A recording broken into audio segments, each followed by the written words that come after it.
may kickback na malaki, kung hindi binuo, sino gumawa na nanak natin. So that's the second part.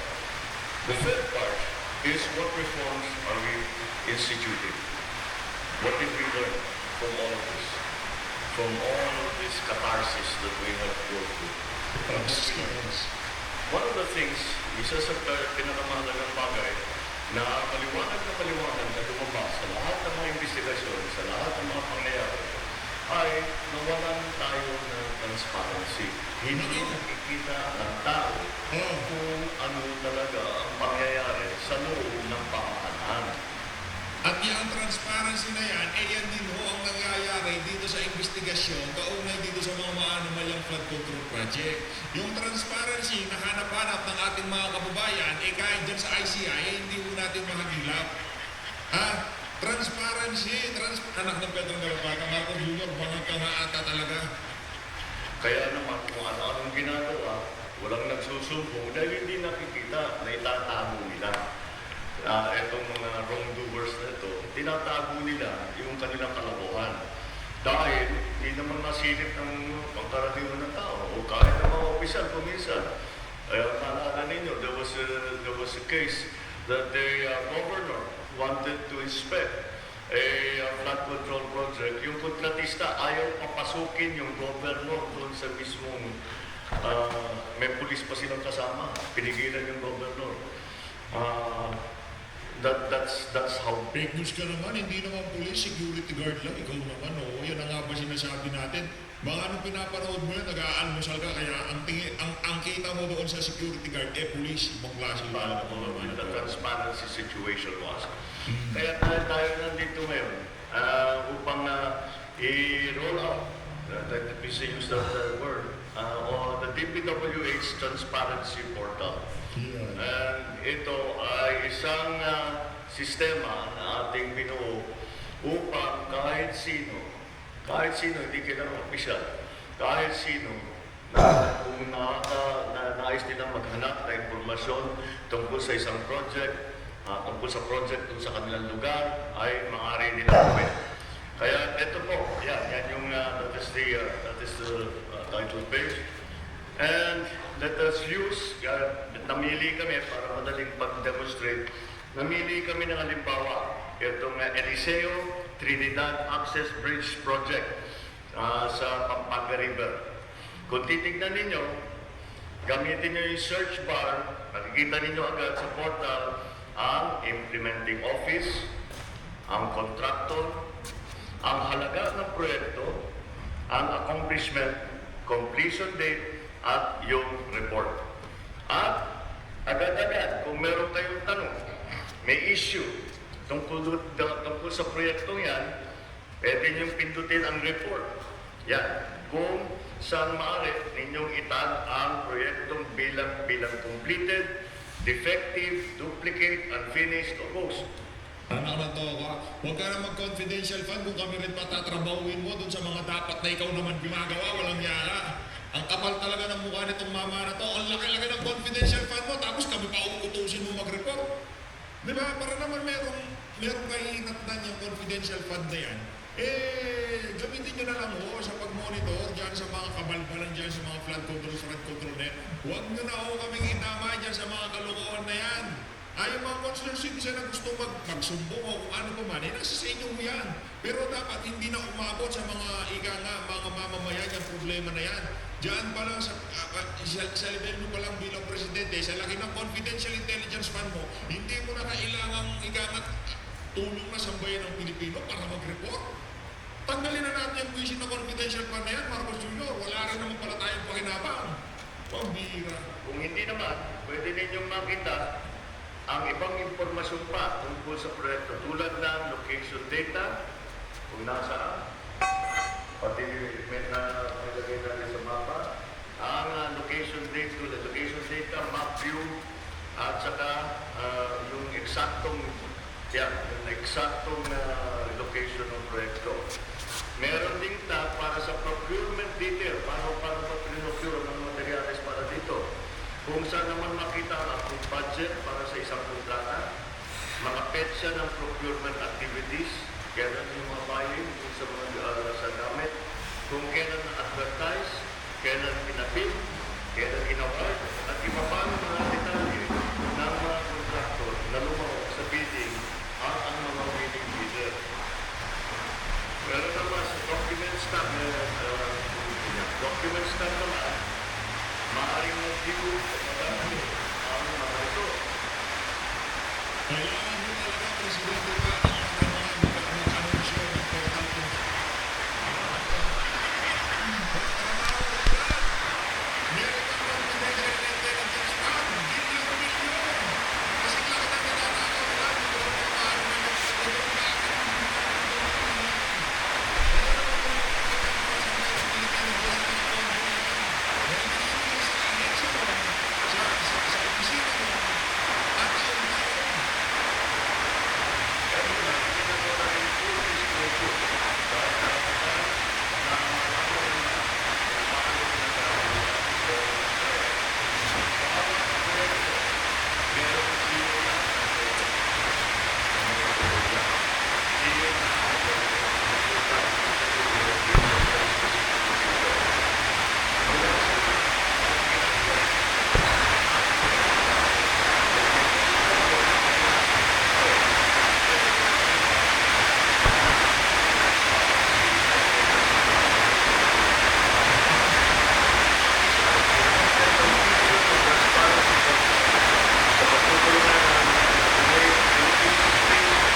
one of the reforms na nangyari sa aming mga nasimulan, sa aming nasimulan, sa student centers, sa aming sila nakahanap at matulog na sentro na talagang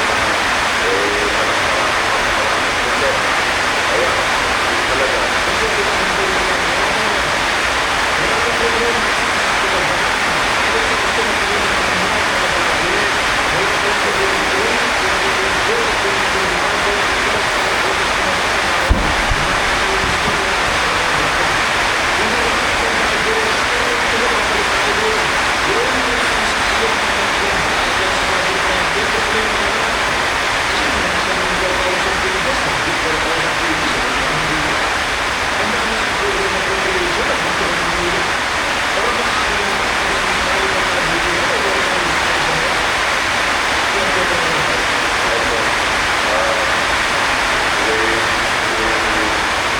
sunlight is the best, is the best medicine. Sunlight. Because you know, what it will satisfy, this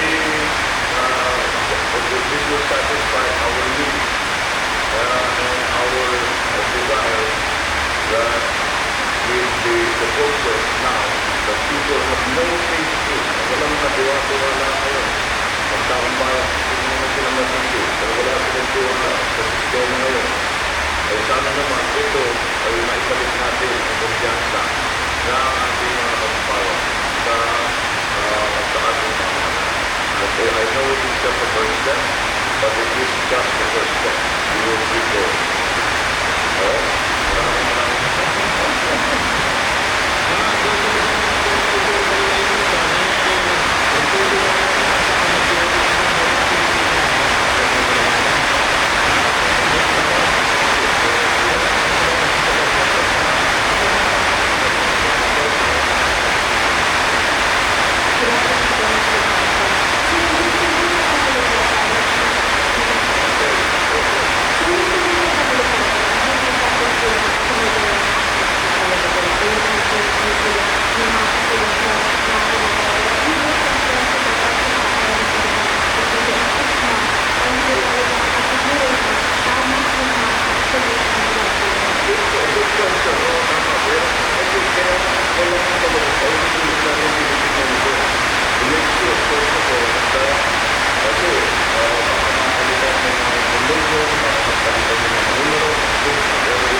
It started sa maybe yung tinitingnan natin kanina.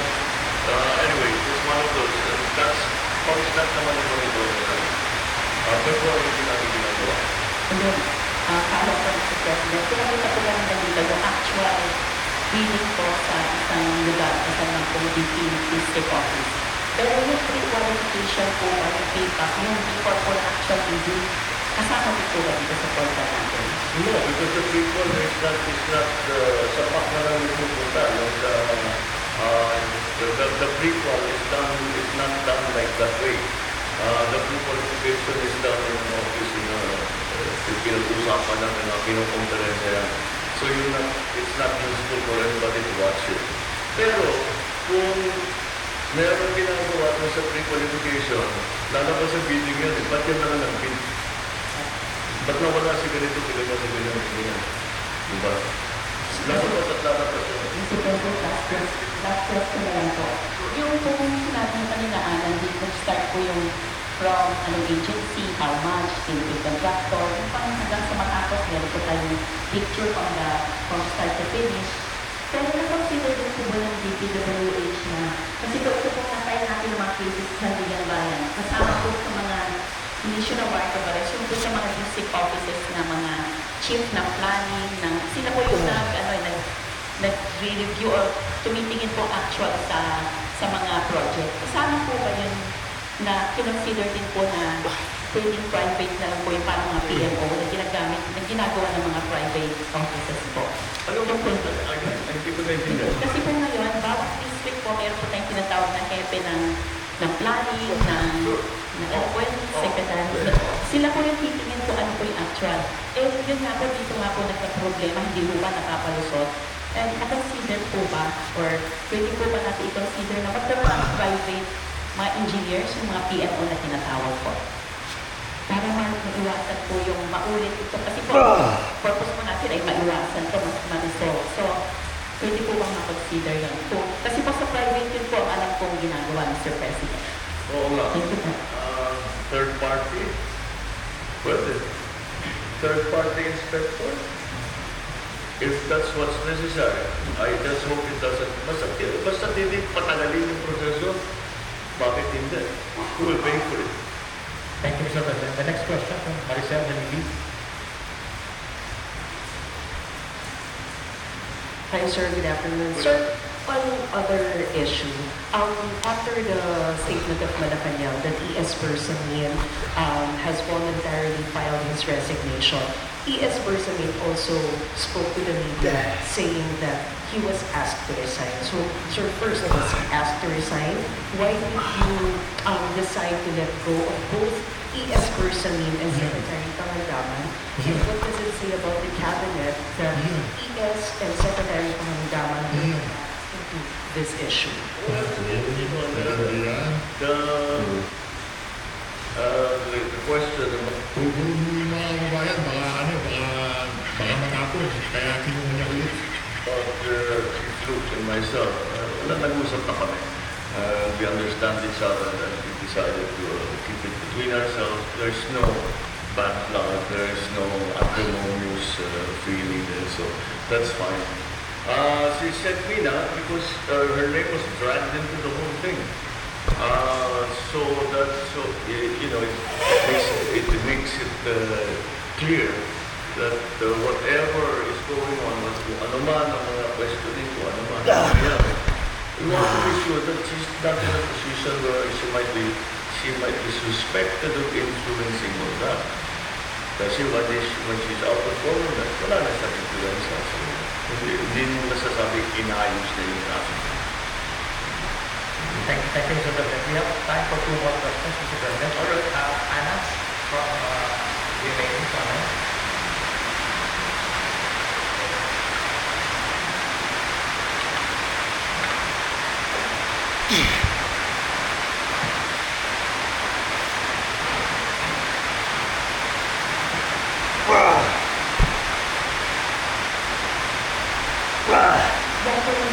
So, how do you respond to the wrongful accusation made by the Western Sister Senator and against you and the first family? So, were you hurt by their accusations and how do you explain this?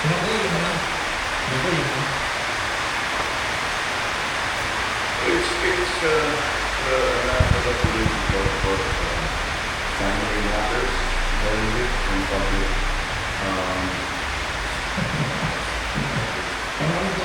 Presidente mo kayo! Ayaw mo pakilaban yung family bata sa Pag naging presidente kayo, lahat ng involved sa inyo, lahat ng pamilya yung mabubulat-lat yan. Simple lang naman, hindi ka adik. Magkakaroon ko maging president. Sabi kasi ng kapatid mo, adik ka eh. We do not like to show our dirty little in public. Pero dirty leader, ibig sabihin, totoo yun. Adik ka nga ba talaga, Marcos Jr., ng dirty linen? Kung hindi totoo, sabihin mo hindi totoo. Mapapahair follicle test ako. Papatunayan ko yung manang na hindi totoo yung sinasabi niya sa akin. Ganun lang kasimple. I'll just say this much. Oh. For a while now, we've been very worried about my sister. Ano ang When I say we, I'm talking about friends and family. And the reason that is because the lady that you see talking on TV is Oh. my sister. Napapanood ba siya ganon? Alam niyo mga kababayan, yan ang galawang natin. Lahat to itatakwin nila. Lahat to itatakwin nila sa maniwala ko kung hindi. Lahat gagawin nila. Ha? Lahat gagawin nila para walang makapigil sa kanila o makapag-expose sa kanila sa problema yung ginagawa nila. Hindi ko kinakamit dito si Amy Marcos. Yan lang ho, kumbaga yung mga traits ng mga bahagi nga. At yung mga sintomas na yun, may base din ni Senator Amy Marcos, adik ang kanyang kapatid na yan, eh hindi mo lumalabas. Ngayon mga panahon na ito. Kaya hayaan natin, yan lamang ayaw niya magpa-hair follicle test, hayaan natin na sa mga ng Pilipino ang humusga kung nasa tamang katinuan nga ba itong mga natin. And that view is shared by our cousins, our friends. Wow. Hindi siya yan. Hindi siya yan. So, that's how it goes. Sino yun? Hindi siya, sino yun? Pati mga kamag-anak ko, dinamay mo pa eh. Anak ng tawa, ikaw lang nagsasalita, dinadamay mo, pati ka. Pagkali naman si Amy Marcos, yung almusal mo, naku, galing ka. Ginabalan kayo. Excuse me, ito ko pa sa hair na to. Kanina pang hihingi ng anak. Ano ba sino? O hindi, okay naman. Hindi naman anak ko sa'yo. Hindi naman inasal mo. Eh, hindi ba makulit? Gusto pa ako ibigol.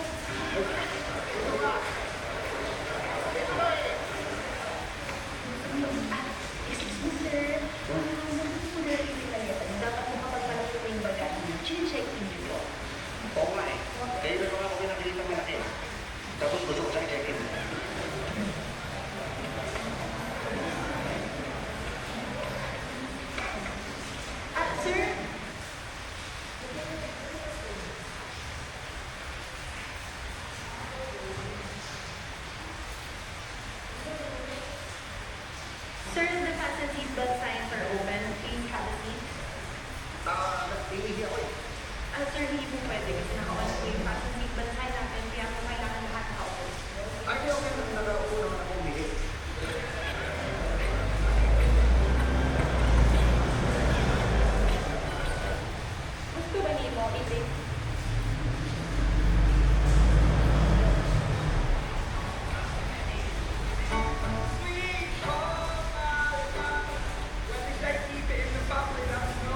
talaga, Marcos Jr.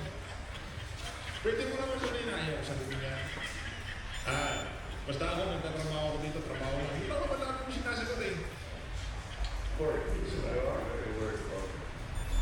I hope she feels better. Ano ba niyo? Wala yung kapatid mo, gano'n. Mana kayo wala ka daw sa tamang katinuan, hindi daw kayo kapatid yung nagsalita na yun. Ngayon, gusto na ulang pala kasi dito si Mike Ivy Marcos, baliw, gano'n. Parang ginagawa niyo kay Bibi Sara, gano'n. Lahat na lang ng kalaban nyo, pagka ika nga hindi nyo makuha sa legal o sa kung ano pa man, papapatahan nyo ng baliw. Sir, quick follow-up lang po. Nagkausap na po ba kayo, sir? Or do you intend to talk to your sister? We don't really, we no longer travel in the same circles, political or otherwise. So, Okay, Kasi yung pinatawahan ni Marcos, hindi niya naman yung sinasamahan ng mga adik. Ayaw rin niyang makipag-transaksyon sa mga adik. Doon sa mga gumugulo sa mga adik, pwede pa eh.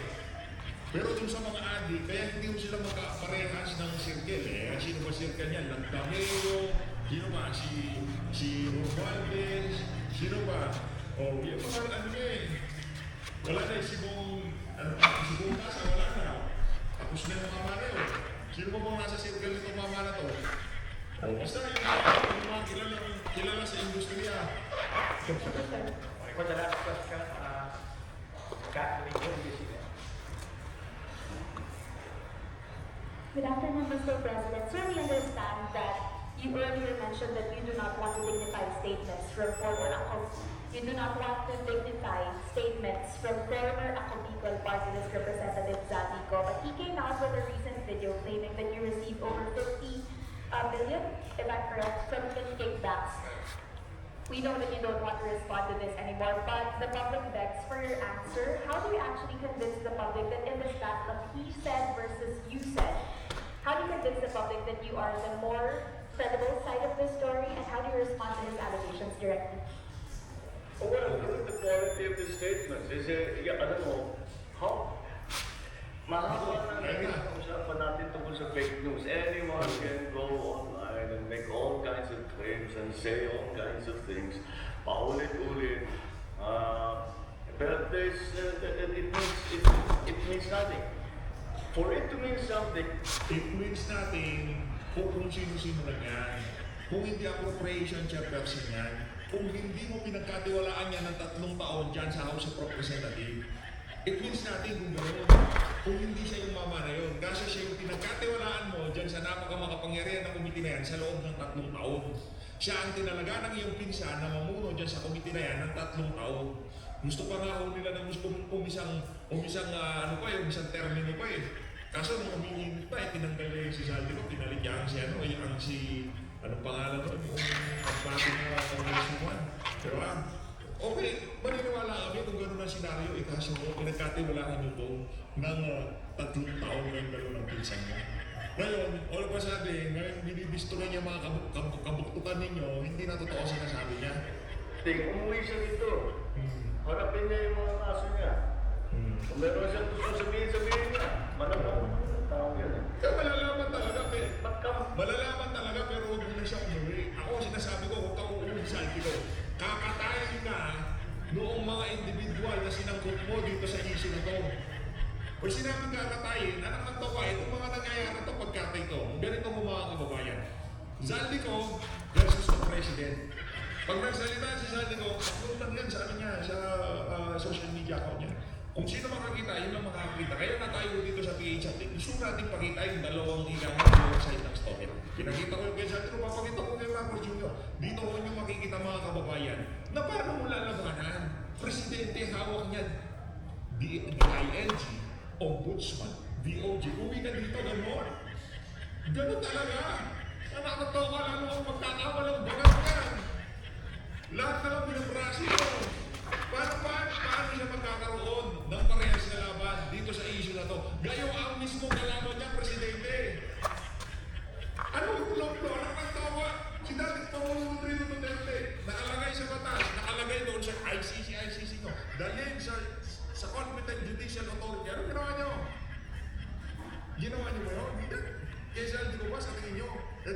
naging presidente.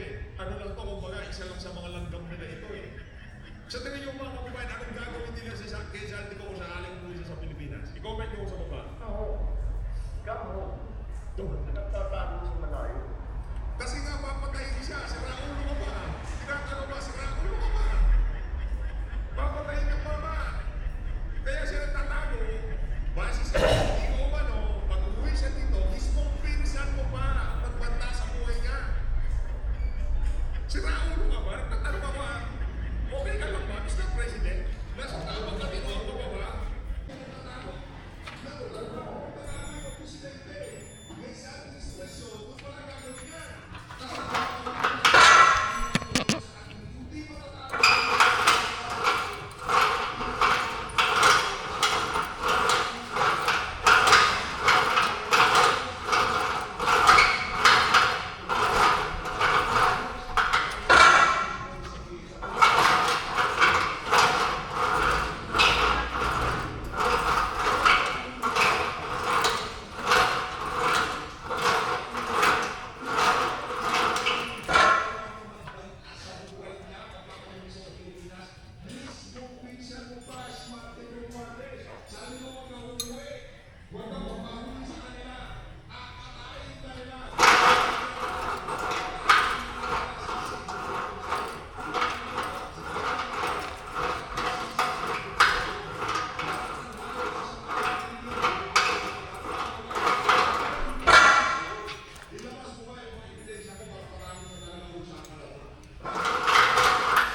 lahat ng kapitan.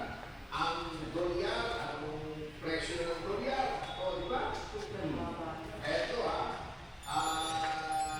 magsi-60 na yata. Diba? Sa black market, 60. Official na rin 60. Okay. Grabe na yan. Maintaining letters, yung ating stock exchange, parang Okay lang sana maraming dollar eh. Kahit ang dollar, wala akong dala. ayun. Meron pa naman kasi attorney na sa abroad ako. Ganun po. Ganun yung kababa ako. Okay, so pala. Oo, mabigat eh. Kaya, Parang di pandemic, parang COVID pa, parang walang COVID na ekonomiya natin. Ganon kamasa. 4%, hindi pa malaman. And then yung dating Pangulo, ang dami nagreklamo. Ang dami ng flood control, baka pa rin yung healthcare. Kinuha, di ba? Ngayon pala pare, pero yung opportunity ng dalawang year, yung mga deposito sa land bank, di ba? Kinuha, ilagay sa pangit na bank. Bago, hindi natin alam na kung paano panalo. Hindi yung report ng profit na 1.3 billion. Ano yung 1.3 billion? Nang ganong karami sa kasaysayan ng gold trading. Ayun, yun ang masakit kasi Oo. yung iba dapat iniipon daw yan eh. Okay, definitely. Savings at Bangko Sentral, lahat ng Bangko Sentral, paramihan ng Gold ginto reserve. yan. Yun yung ano yung fallback mo yan eh. Opo. Pag nagkanda, loko-loko ng lahat. Sa yung ginto, laging tumataas ang presyo. Bakit natin ibinenta? And then, yung pinagamitan, hindi malaman kung iyon ang ginamit sa flood control para madagdagan yung flood control. Mabigat. PDIC, kinuha. Yun ang last resort ng mga maliliit na depositor.